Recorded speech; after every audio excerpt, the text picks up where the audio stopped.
This is probably going to be the saddest and most disappointing video we've ever made.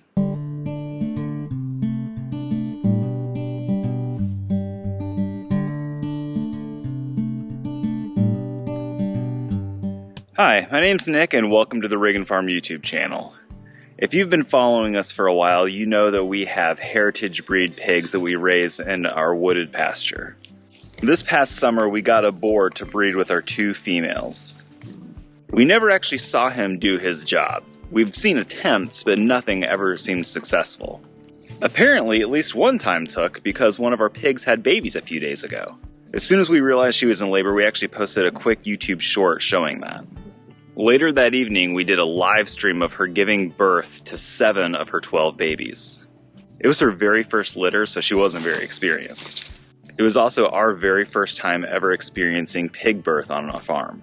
Several days before the babies were born, I spent hours building a farrowing pen for them. It's made out of pallets, T-posts, cattle panel, and some roofing material.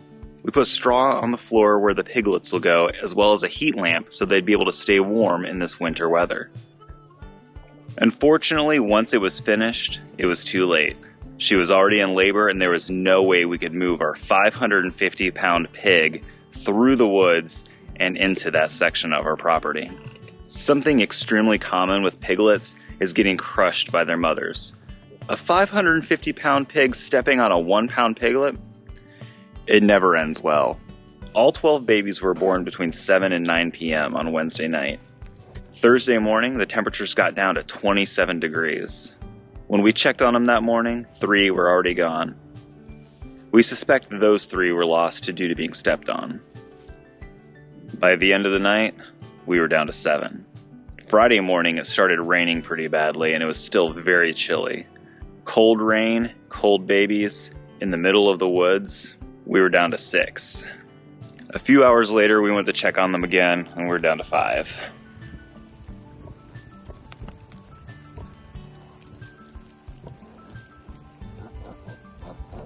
Yesterday evening, we were down to 2, and both of them were shivering.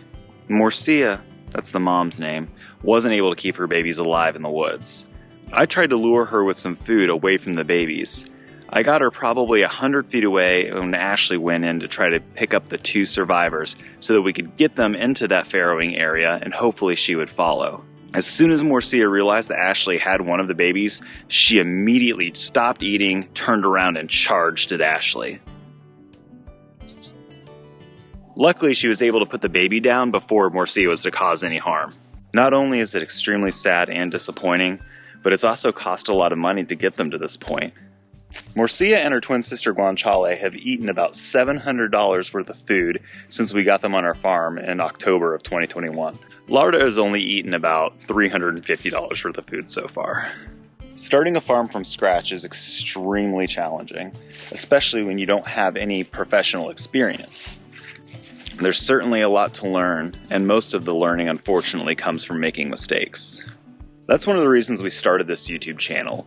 We wanted everybody to be able to follow along on our journey and see all of the mistakes we make so hopefully others can learn from us and not have to repeat those same mistakes. This has definitely been a learning experience for us. We're pretty sure that Guanciale is also pregnant. Typically their heat cycles were pretty much in sync with one another, and their heat cycles come every 3 weeks, so we think that Guanciale might be about 2.5 weeks away from having babies. It's entirely possible she'll have them any day now. We wanted to stay ahead of things this time, and we already put her in that farrowing area.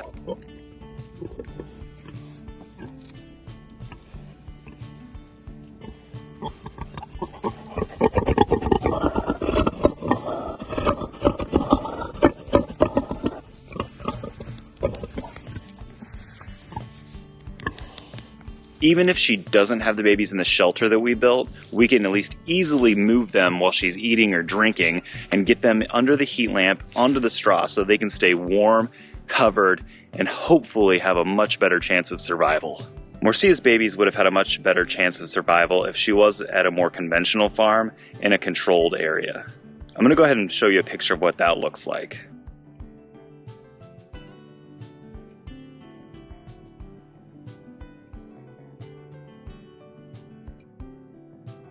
That's not the kind of life we want for our animals. We like that they have 2 acres of wooded pasture to explore. They get to be happy, they get to be social, they're outside, they're eating fresh vegetation and other things that they find as they forage. The quality of our meat from these pigs is vastly different from anything you can ever buy at the grocery store. The pork is a deep red color and has an almost beefy flavor because of the amount of exercise they get and their diet and environment. We're staying optimistic that Guanciale's babies are going to have a much better chance of survival, and Morcia's future litters are going to be much better off than they were this time. Our goal at Riggin Farm is to be the most transparent farm in the United States. This is one example of that transparency. We don't want to just share the good things that happen and all of the great ways that we take care of our animals and grow our produce and flowers. We want to show you the struggles, the hardships, and the failures as well. To us, integrity and trust are the most important things in this world that we live in. Pretty much everybody else out there is just trying to make a dollar, and they don't care who they hurt or what they do in the process. We're just trying to do our part to create the most real, healthy, and delicious food you could possibly get. We are very small scale, so we're only able to provide for our local community.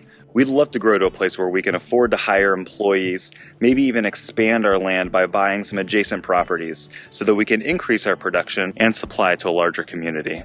We've posted several videos recently that talk about our financial struggles while trying to achieve this goal. Really, the only way that we're able to keep going is through the support of our viewers on YouTube and our patrons over on our Patreon page.